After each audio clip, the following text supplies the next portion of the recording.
Mais quand H se réveille, il est au volant de sa voiture, sur un chemin peu fréquenté près d'une autoroute. Il n'est pas blessé et ne voit pas autour de lui les indices d'un accident.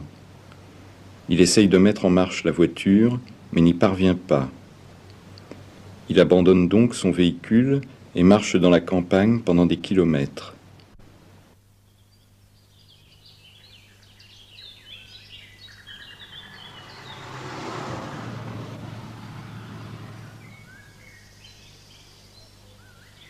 Finalement, il aperçoit au loin deux hommes en train de faire un pique-nique.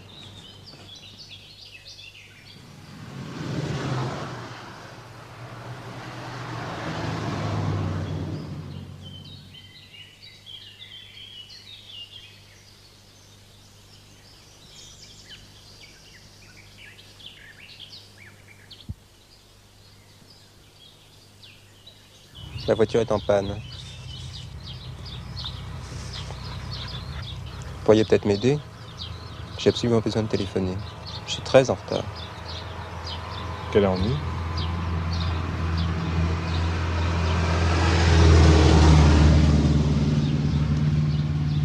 Je suis peut-être indiscret, mais on dirait un jeu de loi, là. Ça fait longtemps que vous jouez? Longtemps. Ça se joue uniquement à deux? Non.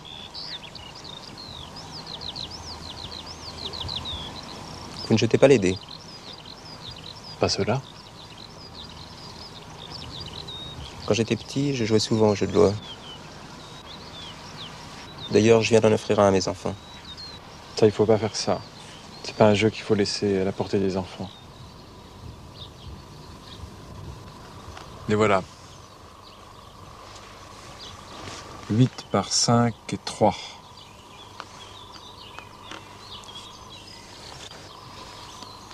Vous avez 1 heure. Au revoir. H comprend qu'il est victime d'un cauchemar.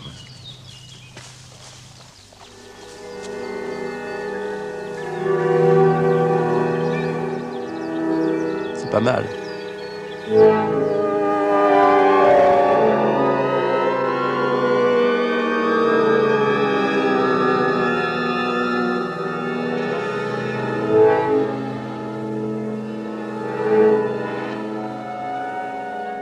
Par 4 et 2.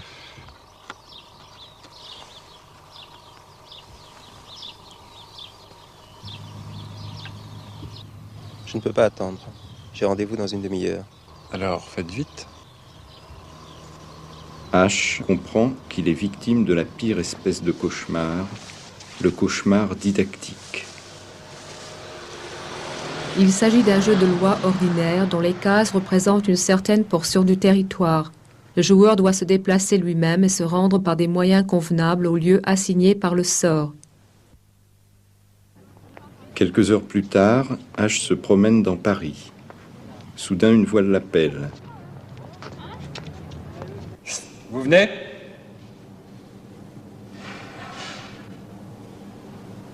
H comprend que durant l'heure qui s'est écoulée, on s'est joué de lui.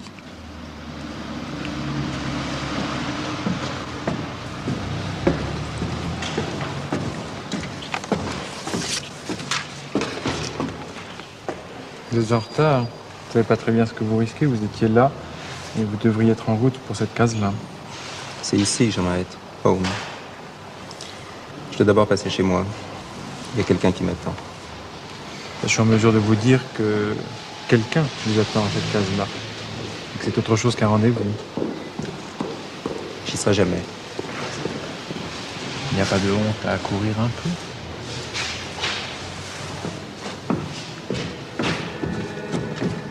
H espère que tout ça n'est qu'un mauvais rêve. Peu à peu, il se pique au jeu. À quoi est-on en train de jouer? Il ne voit pas encore qu'il y a plusieurs jeux de loi.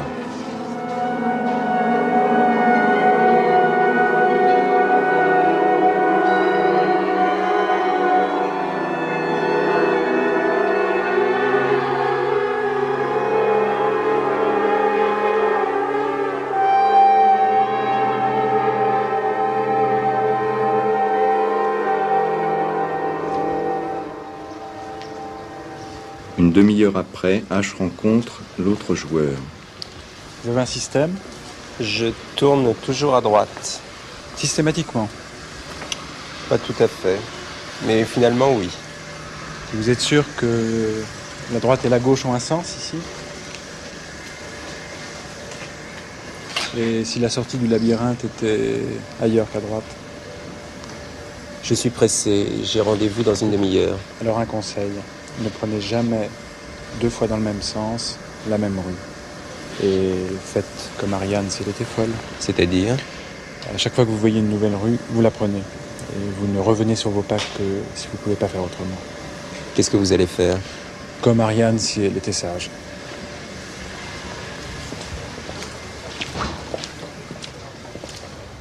Selon le mathématicien Pierre Rosenstiel, la méthode d'Ariane sage consiste à revenir sur ses pas après chaque exploration d'un nouveau couloir. Il est ainsi connu et c'est au tour d'un autre. Au contraire, Ariane folle explore le plus possible et ne revient sur ses pas qu'en dernier recours. Ces deux attitudes sont cohérentes et permettent de résoudre un labyrinthe. Tout voyageur peut être considéré comme un myope. Il ne voit pas plus loin que l'horizon. La carte est le moyen d'agrandir son champ de vision. Ainsi, la carte du labyrinthe résout d'un seul coup le labyrinthe. La carte supprime le labyrinthe. L'histoire de la cartographie est donc une entreprise de destruction des labyrinthes commencée il y a 5000 ans. Un labyrinthe est résolu, on dit aussi battu, quand chaque couloir a été parcouru une fois et une seule dans chaque sens.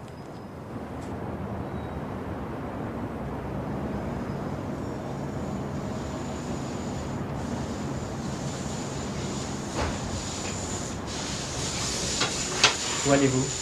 Je ne sais pas, je suis perdu. Et je suis très pressé. J'ai rendez-vous dans une demi-heure. Bon, je vous accompagne. Mais allons vite parce que je suis pressé, moi aussi.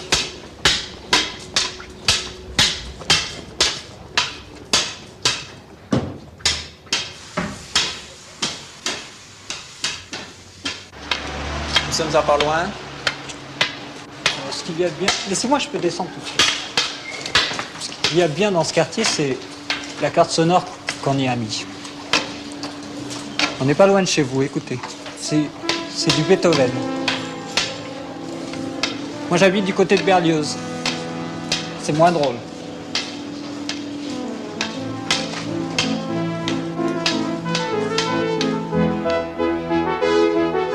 Carte sonore pour aveugles, étrangers et illettrés.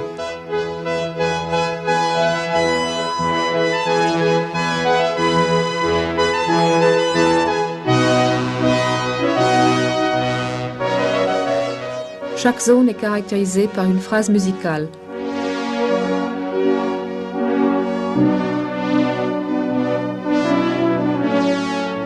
Le trajet est correct quand il suit une mélodie donnée.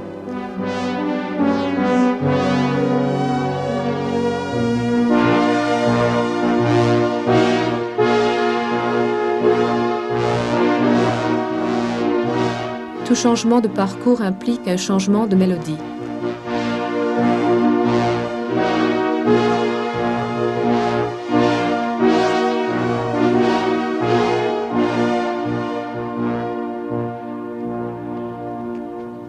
Quelques heures après, il sombre dans le désespoir et il doit trouver refuge dans une église.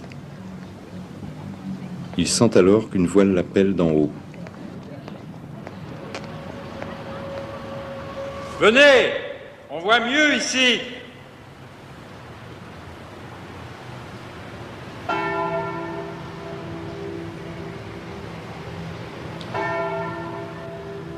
H comprend que l'église aussi est entrée dans le jeu.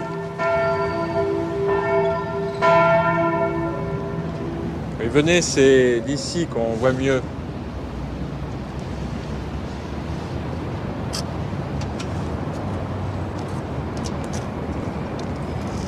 Je ne veux pas trop m'approcher. J'ai le vertige.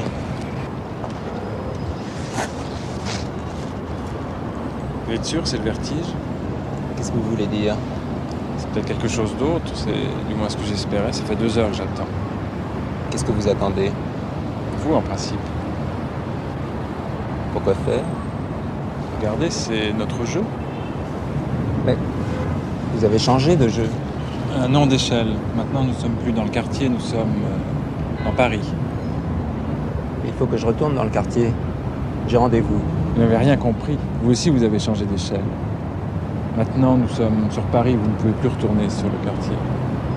Je ne comprends pas. Je ne m'en suis pas aperçu. Qu'est-ce qui vous arrive? Je ne sais pas, c'est le vertige. J'ai envie de vomir. Ah ben voilà, très bien. Allez-y. Pas ici. Pourquoi? Il faut oser. Non, je ne peux pas. Je ne veux pas vous infliger un spectacle aussi pénible. Allez, allez-y.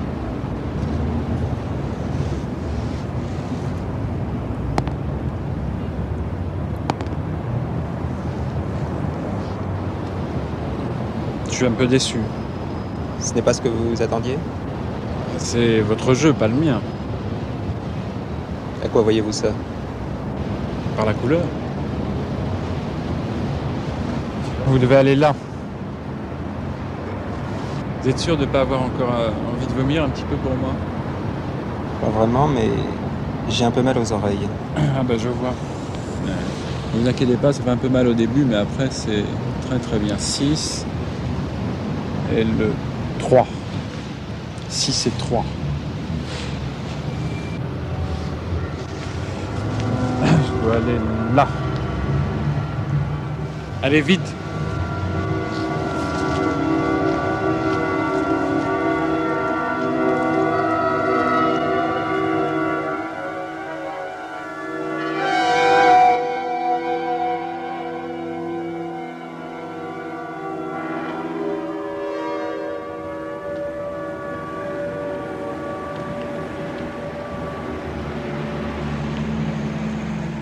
Quelques minutes après avoir abandonné l'église, quelqu'un l'appelle de l'intérieur d'une voiture. La voiture fait aussi partie du jeu.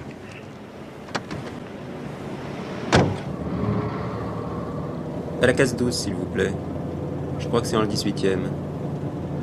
Si ça peut vous être utile, j'ai une carte. Première hypothèse, la carte est ancienne et la ville a peut-être changé.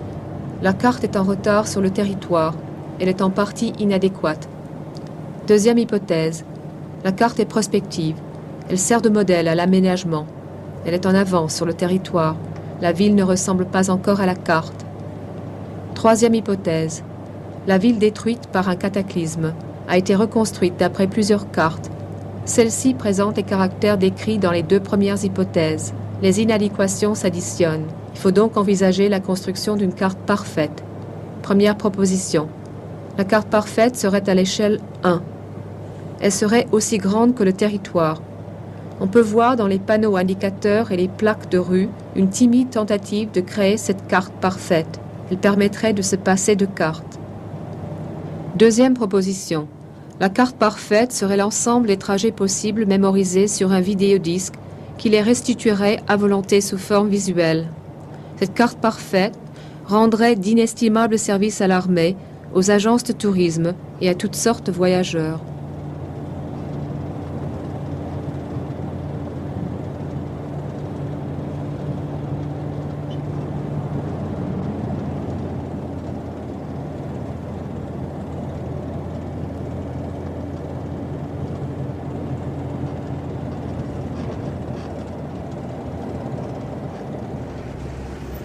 On a changé d'échelle, il paraît. À la gare.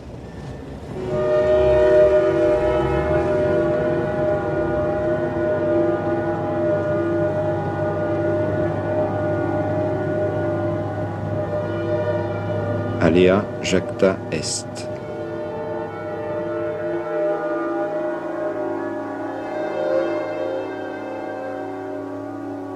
Une fois de plus, le hasard fait bien les choses.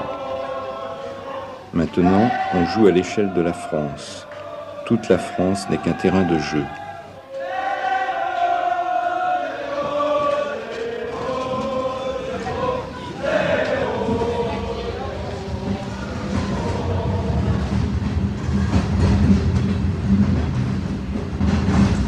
À cette échelle, deux cartes se mettent à diverger. Celle qui s'écarte pour disparaître s'appelle carte mentale.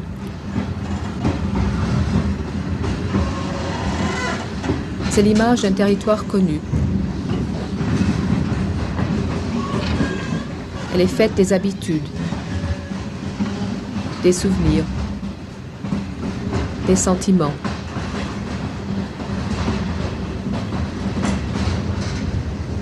C'est l'univers familier des espaces usuellement fréquentés. L'autre est une carte papier qui représente un territoire peu ou pas connu. Les savants prétendent qu'on ne voit que ce qu'on sait. Il faut alors conclure à la toute-puissance de la carte papier.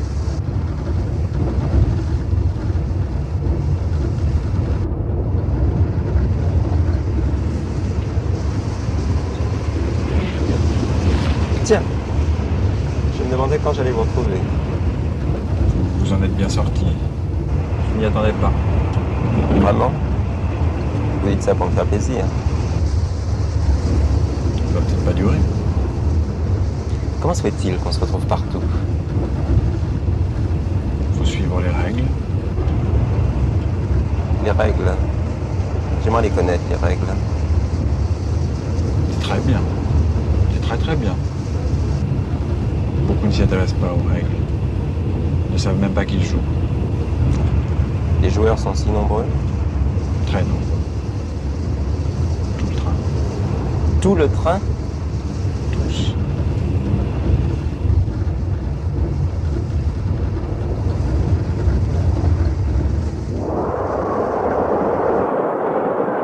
Qui êtes-vous?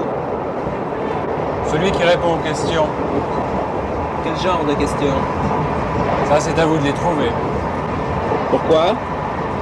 Vous voyez, c'est facile. C'est plus difficile d'y répondre. Ça dépend du genre de questions. Allez-y. Où sommes-nous? Dans un train qui traverse un paysage. Oui, ça, j'aurais pu le dire. Parce que vous croyez tout ce qu'on vous montre. Par exemple, regardez, qu'est-ce que c'est que ça? Ça, c'est un itinéraire. Et ça? Ça, c'est une carte. Et ça? Ça, c'est un paysage. Et quel rapport entre les trois? Mais je croyais que c'était moi qui posais les questions. Bonne réponse. Alors, quel rapport?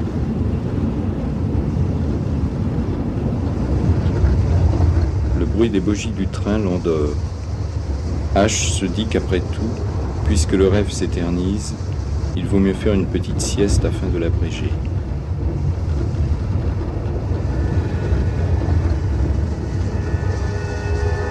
Pendant sa sieste, il a un nouveau cauchemar où il voit son interlocuteur se transformer en tapis de jeu sur lequel quelqu'un jette des dés.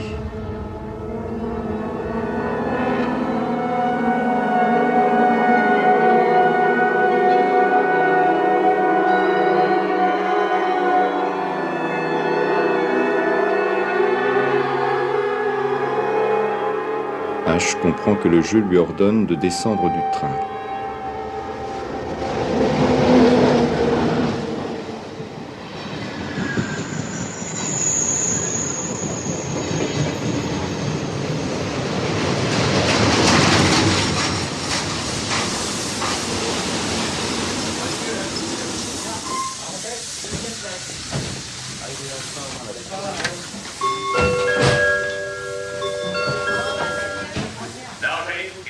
Près de la gare, il y a un aéroport. H comprend qu'à nouveau, on change d'échelle. Maintenant, on joue dans toute l'Europe.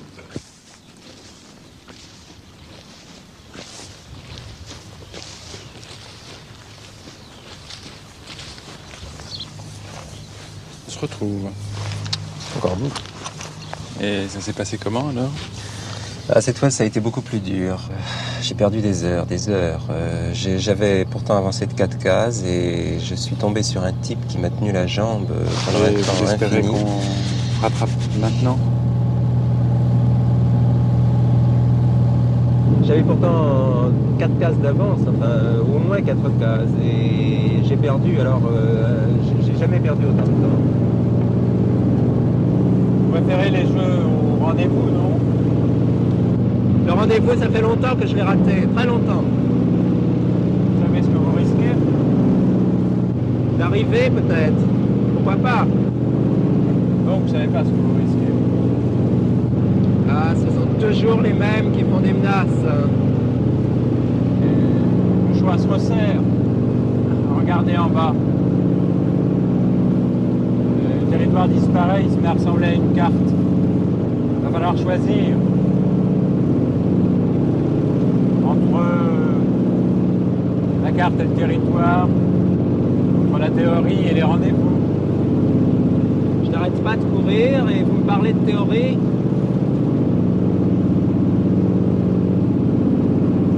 Vous voyez bien qu'on est à l'endroit où les cartographes font les cartes. Le territoire disparaît.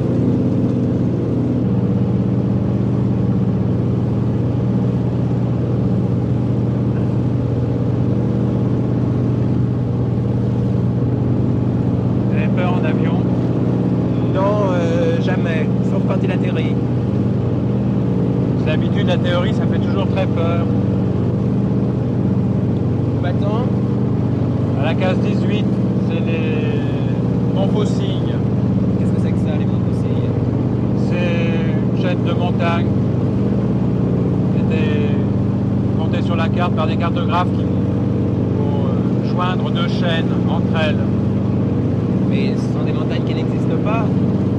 Ah non, non, ça n'existe pas, non. Mais sur la carte, ça existe. Et on arrive bientôt. Encore un photo. Les monts fossiles sont des montagnes imaginaires créées par le grand cartographe Philippe Buache au XVIIIe siècle. Ces montagnes viennent à l'appui de sa théorie sur la configuration du globe terrestre. Les événements du cauchemar et la fatigue lui font trouver le sommeil. Dans son sommeil, il rêve qu'il survole les cartes géographiques d'une exposition. Je ne comprends rien. C'est incompréhensible. Ça m'étonne pas, c'est une carte routière japonaise du XVIIIe siècle. Ça ne nous empêchera pas d'arriver au but. Maintenant, il ne traverse plus l'espace mais le temps.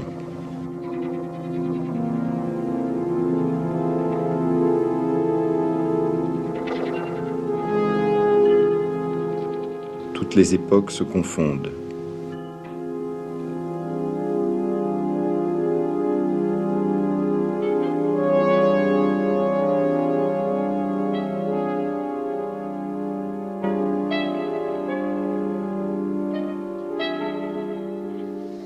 Tandis que maintenant la carte disparaît, on revient au paysage. Tenez, c'est là que j'avais rendez-vous tout à l'heure. Vous savez déjà que vous n'y serez jamais. Ce retour au paysage permet de poser une question délicate. Si la carte est une représentation du paysage ou du territoire, qu'est-ce que le territoire? Il apparaît à l'évidence que le territoire est la somme de toutes les cartes, le résultat d'une addition infinie. Ou à contrario, le territoire est ce qui reste quand on enlève tout le tissu de lignes, dessins, traits et couleurs qui le recouvrent. Son existence devient douteuse.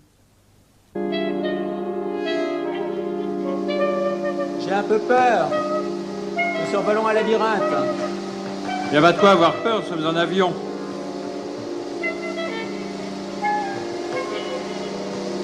Là, tenez, un autre labyrinthe. C'est pas grave. Et ici, encore un autre. Il est pas mal, celui-là. Bizarre.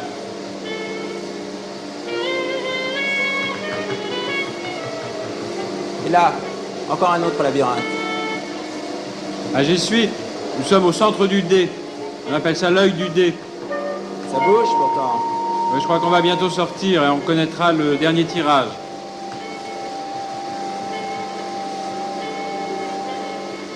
J'ai peur que vous ne preniez goût au changement d'échelle. Je ne sais pas. J'ai envie de vomir. C'est strictement inutile.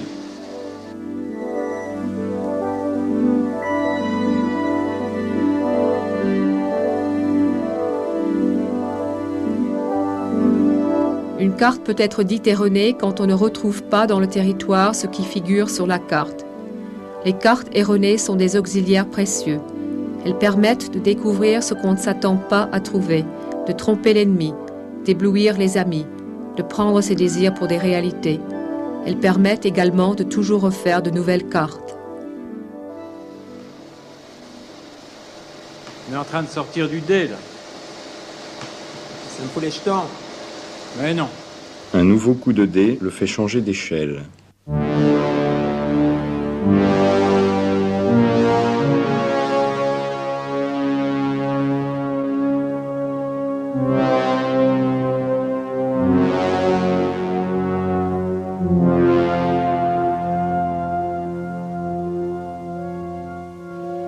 Maintenant, toute la planète est entrée dans le jeu.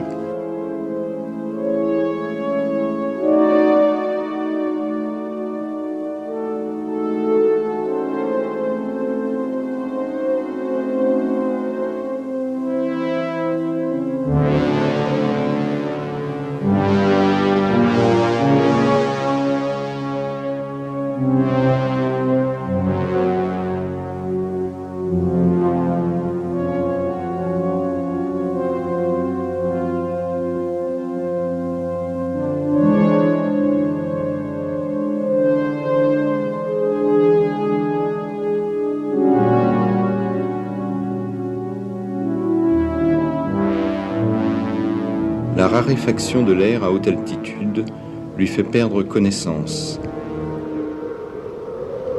Quand il se réveille, il retrouve les dés sur une surface rugueuse sur laquelle il repose.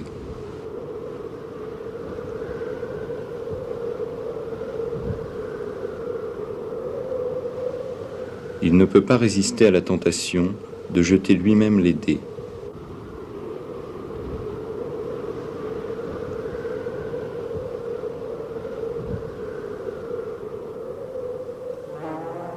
H comprend qu'on joue avec lui comme avec les dés dans un jeu où il est à la fois le joueur et l'enjeu. Les règles du jeu l'obligent encore à changer d'échelle. Il est maintenant passé à la dimension cosmique.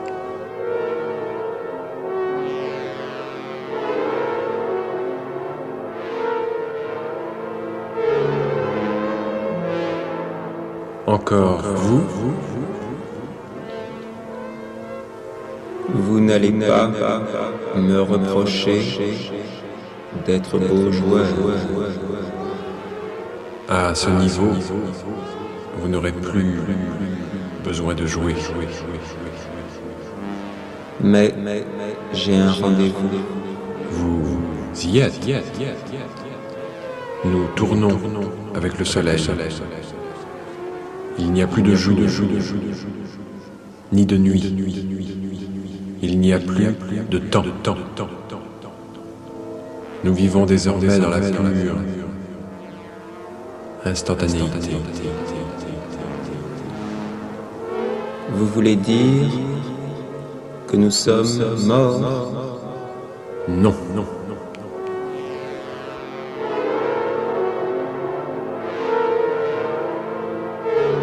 C'est le territoire, la planète qui est morte.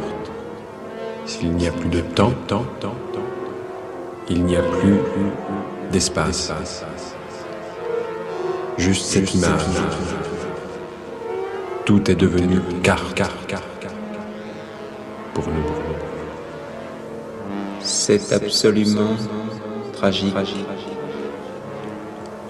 Tragique. On ne peut être sur terre et dans le ciel à la fois.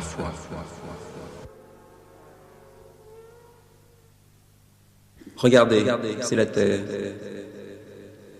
Air, mystère, mer, mystère, phalanstère, parterre, côté, frère, nerf, daguerre, guerre, fier, pater, lumière, amer, manière, hier, avant-hier. H comprend qu'il va se réveiller, mais dans quel rêve?